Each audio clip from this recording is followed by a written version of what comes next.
Hola, bienvenidos, ¿cómo están? Qué gozo, qué placer, qué alegría poder compartir una vez más este momento que nos da la palabra de Dios, este momento que nos da la tecnología para estar conectados, orando unos por otros en estos momentos tan difíciles que nos toca vivir, momentos que como siempre decimos, está en las manos de Dios. Dios conoce los tiempos, la forma, el deseo de poder congregarnos, el deseo de estar juntos.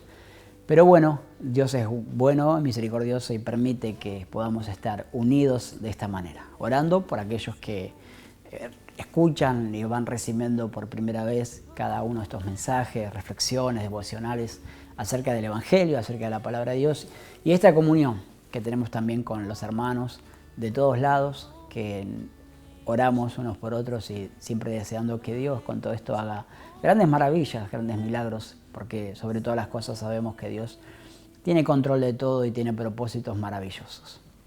Dispuestos a oír la voz de Dios, dispuestos a escuchar lo que Dios tiene para decirnos. Y sabe que hubo personas en las cuales cuando Dios les hablaba, le ponían excusas a Dios. Hubo personas en las cuales escuchaban claramente, audible la voz de Dios. Sin embargo, cada uno de ellos ha puesto una excusa antes de servirle. El caso de Moisés, que fue, como conocemos la historia, un gran caudillo.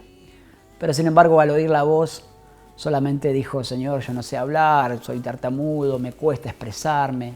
Excusas para no servir o no hacer la voluntad de Dios.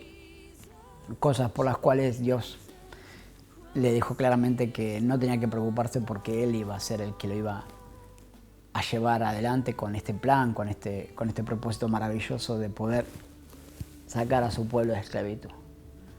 El caso también de Jeremías, de Isaías, profetas que han sido usados grandemente por Dios, pero sin embargo, cuando leemos la palabra podemos darnos cuenta que lo primero que hacen es poner excusas.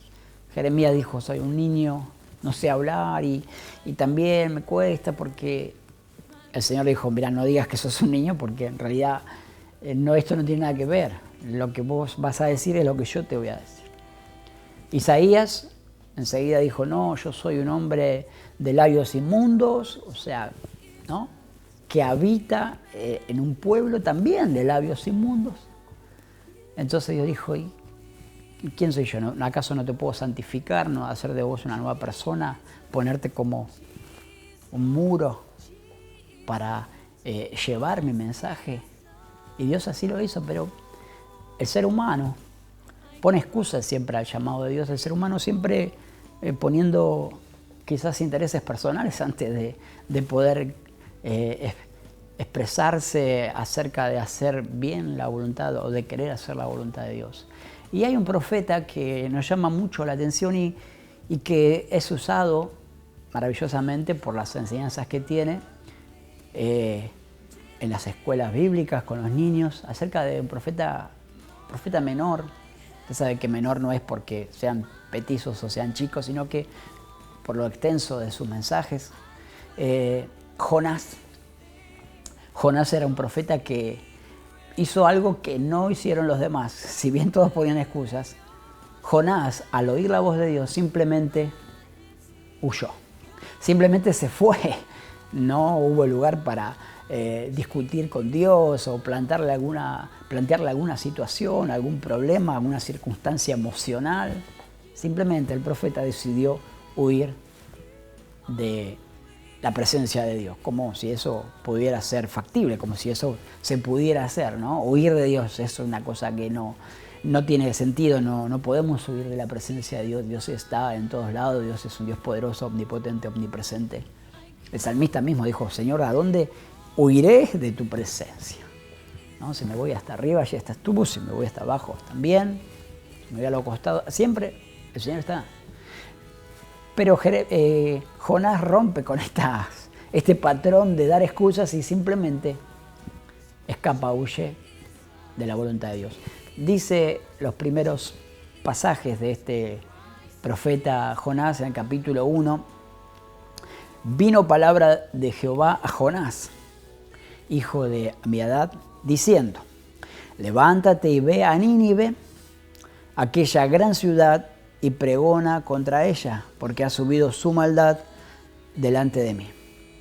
Y Jonás se levantó para huir de la presencia de Jehová a Tarsis, y descendió a Jope y halló una nave que partía para Tarsis, y pagando su pasaje, entró en ella para irse con ellos a Tarsis, lejos de la presencia de Jehová.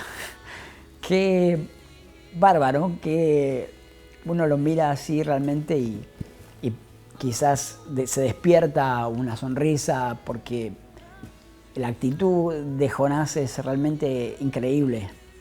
Creo que no hay profeta que haya reaccionado de esta manera. Jonás no tenía conciencia de todos los hechos que se iban a desatar conforme a su respuesta. Todo lo que iba a venir después por su actitud, por su respuesta hacia Dios. Una respuesta que, como vemos, lo primero que se le ocurrió fue escapar de la presencia de Dios. A veces pensamos que nosotros también podemos hacer lo mismo. A veces pensamos que simplemente ignorar la voz de Dios hace que nosotros escapemos de su voluntad y ignoramos su llamado. Pero Dios está constantemente llamándonos, hablándonos a nuestra vida, a nuestro corazón, de diferentes formas, de diferentes maneras. Y cuánto más cuando Dios tiene un propósito, cuando Dios tiene un llamado determinado para nuestra vida.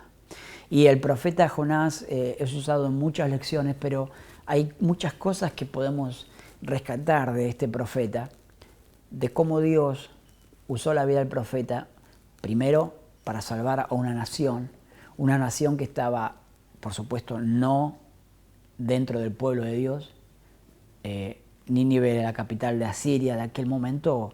Si leemos un poco los libros y miramos un poco la Biblia, podemos darnos cuenta que era una nación bravísima, en el cual mataba a sus enemigos, pero de una manera cruel, cruenta, horrible, cosa que Jonás conocía claramente.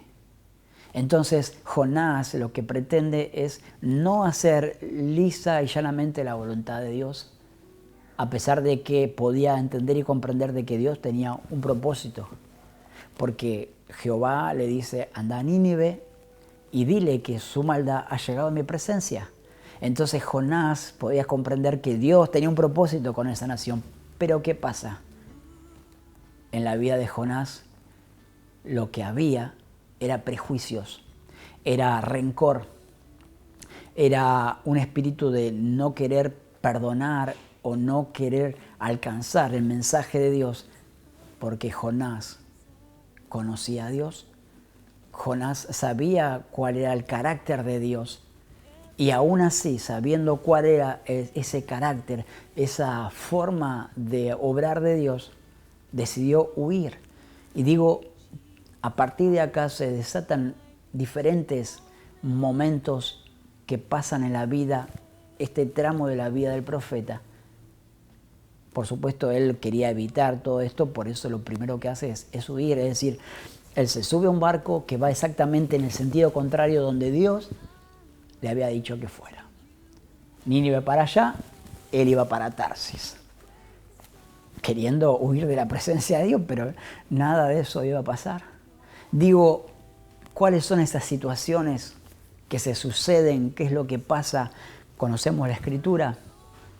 Jonás se sube, paga su boleto y se va a Tarsis. El barco parte, pero prestemos atención a lo que dice la palabra de Dios, porque la palabra de Dios es clara en algunos conceptos cuando tenemos que mirarla atentamente. Una cosa es una tormenta dada de forma natural, cuando la tempestad se levanta en el mar, olas, viento.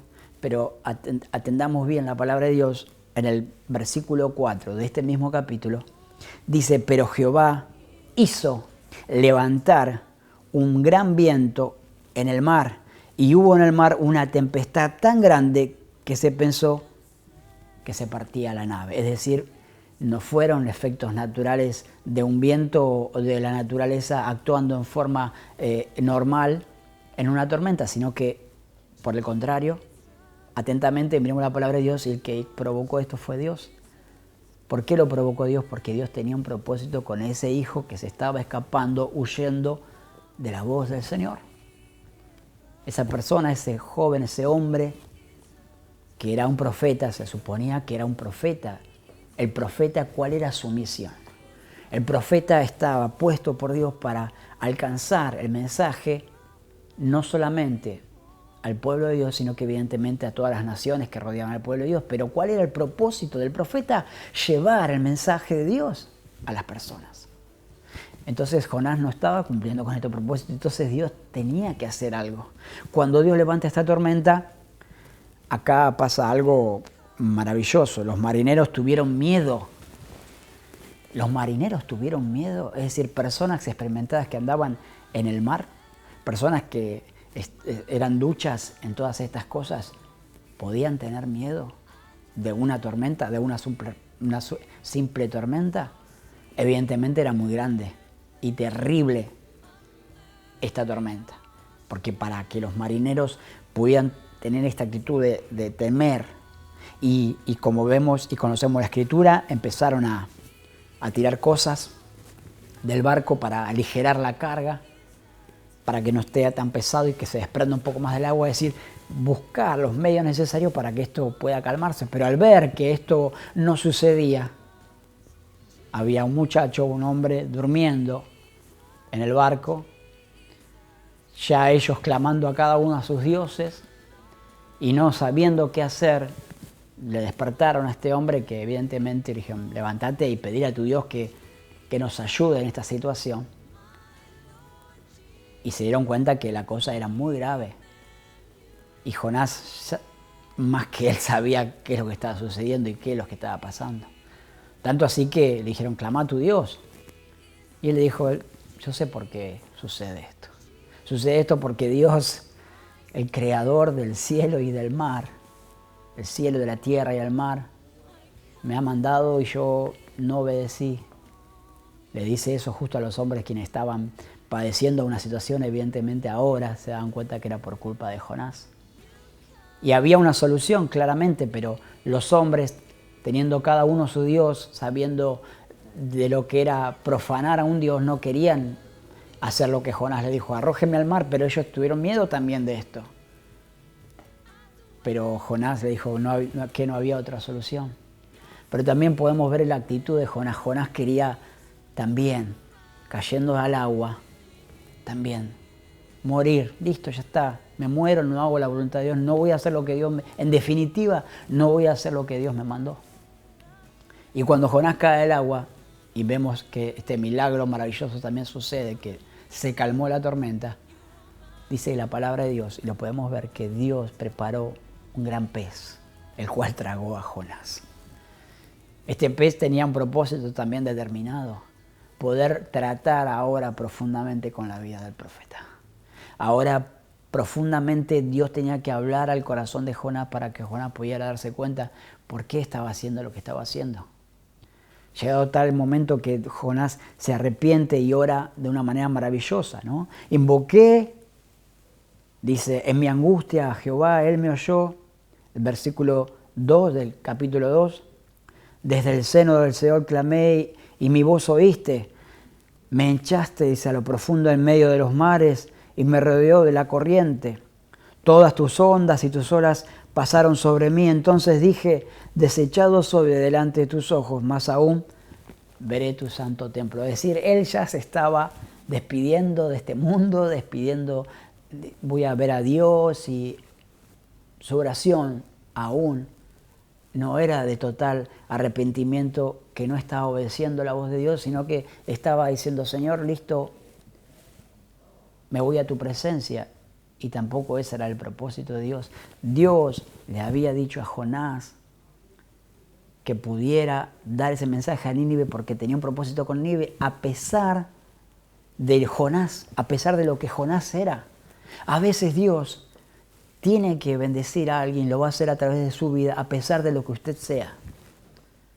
A pesar de lo que usted piense de usted mismo, cuando Dios tiene un plan, Dios tiene un propósito, una bendición para alguien, Dios va a usar su vida a pesar de que usted no quiera o a pesar de lo que usted sea. Es la viva imagen clara que revelaba Jonás. Dios tenía un propósito con Nínive y iba a usar a Jonás en este propósito cuando el pez despide a Jonás, Jonás va a Nínive, pregona el mensaje, pero no lo vemos el mensaje de Jonás llamando al pueblo a la reflexión, diciendo que Dios era bueno y que Dios estaba dispuesto a perdonarlos, pero que tenía que arrepentirse. No, tampoco fue la actitud esa de Jonás. Tampoco. Jonás fue y empezó a decirle, arrepiéntanse porque van a ser destruidos. Arrepiéntanse porque son gente malvada y Dios los va a destruir. Tienen que arrepentirse, punto. Final, creo que fue uno de los mensajes más cortos de los profetas que podemos ver con respecto al arrepentimiento que tenía que tener un pueblo, una nación. Jonás no fue con un plan de poder reconciliar a Nínive con Dios, sino simplemente llevó un mensaje no de salvación, sino de condenación. Aún todavía no estaba haciendo la voluntad de Dios Jonás. ¿Por qué? Porque Jonás, dice la palabra, que él no quería hacer eso porque él conocía a Dios y sabía que Dios los iba a perdonar. Él conocía el carácter de Dios. Repito, era un hombre que conocía el carácter de Dios. Y a veces nosotros conocemos cómo es Dios y no queremos hablarle a alguien para que se arrepienta. A veces conocemos y tenemos la solución para el problema de la persona que está sufriendo, pero pensamos por nuestros prejuicios que no se lo merece. Pensamos que por nuestro punto de vista o por nuestra manera de ver las cosas no se merece la salvación de Dios. ¿Y quiénes somos nosotros para juzgar eso? Porque humanamente podemos ver que son malas personas, que se manejan mal, que tienen malas actitudes, que tienen vicios, que son envidiosos. Sí, está bien. Para eso vino Dios. Y para ellos también murió Cristo. Entonces, ¿quiénes somos nosotros para taparnos la boca y no dar el mensaje de salvación a aquellos que lo necesitan? Cuando Dios tiene un plan, cuando Dios tiene un propósito, lo va a realizar a pesar de lo que seamos nosotros. Eso tiene que quedarnos bien claro. A veces nosotros sí deseamos y queremos ser un canal de bendición, pero con nuestra actitud, con nuestra forma de ser, estamos deteniendo la obra de Dios. Pero la obra de Dios no se detiene. La obra de Dios sigue adelante.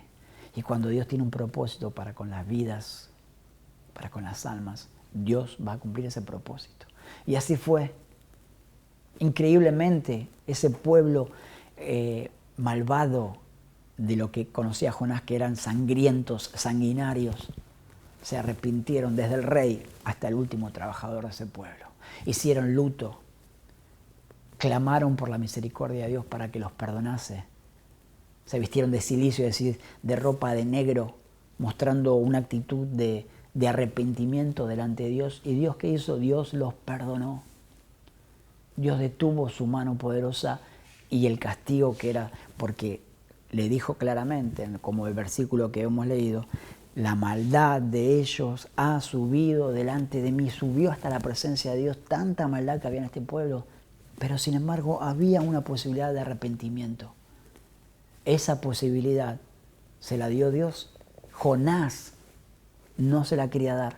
Jonás quería negarse a esto, por eso huyó de la presencia de Dios. Esto nos deja mucha enseñanza a nosotros, porque nosotros no podemos detener la obra de Dios. Nosotros no podemos negar la bendición, la salvación de Dios que Dios ha preparado y dispuesto para aquellos que la necesitan. No la podemos negar por lo que somos nosotros o por lo que pensamos o por nuestro punto de vista. No puede ser eso. Dios lo va a hacer, Dios va a utilizar cualquier situación. Dios usó la tormenta, Dios usó al pez y ahora estaba usando al profeta que también de una forma tan cerrada estaba dando el mensaje de salvación para que ellos se arrepintieran. Pero sin embargo, el milagro pasó y la vida de esta persona cambiaron porque clamaron la misericordia de Dios sabiendo que había un Dios poderoso que podía transformar sus vidas. Y se fue Jonás, ¿no? Se fue, se apartó, listo, dio el mensaje, ellos se arrepintieron, listo, ahora me voy y que Dios haga lo que quiera. Y se puso, ¿no?, debajo de una calabacera que le dio sombra. Pero Dios dice que le mandó un gusano y pudrió esa planta, la calabacera, toda esa planta se secó y Jonás estaba más enojado que antes. ¿Estás enojado, Jonás? Sí, hasta la muerte, decía Jonás. Pero, ¿qué te pasa, Jonás? Le dice. ¿Te enojás vos? Dice que no le diste vida a esta planta, ni trabajaste. ¿Acaso no soy yo poderoso para salvar y para transformar la vida de las personas que lo necesitan y vos te enojás por esto? Sí, porque yo sé que vos sos un Dios perdonador y que haces... A veces sabemos lo que Dios puede hacer en la vida de los demás. Por más cruel y sangrienta y fea que sea la vida de las personas, Dios puede cambiar y transformar la vida de cualquier persona, de cualquiera. Solamente que nosotros no impidamos que esto sea así. Que no seamos como el profeta Jonás, que tuvo que padecer y a pesar de él, Dios hizo la obra. A pesar de su actitud, a pesar de su forma de pensar y de ver a los demás. Estoy seguro que Jonás estaba ahí todavía enojado y lo único que esperaba era que Dios castigara a Nínive, que era una nación mala, perversa. Sí, lo era. Lo podemos ver en las Escrituras, podemos ver que era uno de los grandes enemigos de Dios. Pero Dios tenía un propósito, Dios tenía un plan. Y cuando Dios tiene un plan y Dios tiene algo, lo va a hacer a pesar de nosotros. Solamente que nosotros no tengamos la actitud de Jonás de querer impedir la voluntad de Dios, de querer impedir que la mano de Dios pueda moverse y transformar cualquier cosa, cualquier situación. Una vida enferma, con problemas, en vicios. Dios transforma todas las cosas. La obra de Dios jamás se detiene. La obra de Dios está para caminar, para seguir adelante y para cumplir con el propósito por el cual Dios dice, envía su palabra. Dios envía su palabra y tiene un propósito. No vuelve nunca, jamás la palabra de Dios vuelve hacia Él vacía, sino que realmente cumple con el propósito por el cual Dios la ha enviado. Ojalá que nosotros podamos pensar y reflexionar un poco en esto. Y no seamos como Jonás y que pretendamos escapar de la presencia de Dios, pretender que no oímos y por el contrario hacer nuestra vida e irnos para el otro lado de donde nos llama el Señor. Porque no hemos visto que Jonás cambió su actitud, solamente que él clamó a la misericordia de Dios pidiendo que Dios recibiera en su seno. Él quería morirse solamente. No se estaba arrepintiendo por no dar el mensaje. Pero que a nosotros no nos suceda esto, sino que podamos abrir el corazón, podamos ser un canal de bendición para aquellos que están a nuestro lado necesitando la bendición de Dios. Y cuando Dios nos llama para servirle, para hacer algo, no miremos a quién, sino que realmente podamos ver a una vida que también ha sido comprada a precio de sangre en la cruz del Calvario. Vamos a orar, vamos a pedir a Dios que nos dé este entendimiento, esta gracia para entender qué nos quiere decir la palabra de Dios y que esta palabra sea carne en nuestra vida, que esto se pueda cumplir en nuestra vida, que no sea una sencilla, simple reflexión, una hermosa reflexión, sino que realmente Dios pueda manifestarse, Dios se haga real en su vida y en mi vida. Amado Dios, yo te doy gracias por tu palabra, gracias por este mensaje maravilloso que tú nos dejas cada día de recibir esta bendición, que podamos ser un canal de bendición y por el contrario, permitir que tu gracia fluya con libertad para transformar, para cambiar las vidas de aquellos que tú has comprado a precio de sangre. Danos el entendimiento necesario para saber que tú tienes propósito con todas las personas sobre esta tierra, que no hay nadie que no merezca tu salvación, sino que tú lo has ganado allí en la cruz del Calvario. Solamente que abra nuestro corazón para hacer tu voluntad. Te damos gracias por todo. Y si hay alguien que está reescuchando esta palabra por primera vez, que toque su vida, que toque su corazón y que pueda acercarse a tu presencia cada día, Señor. En el nombre de Jesús. Amén. Que Dios te bendiga ricamente.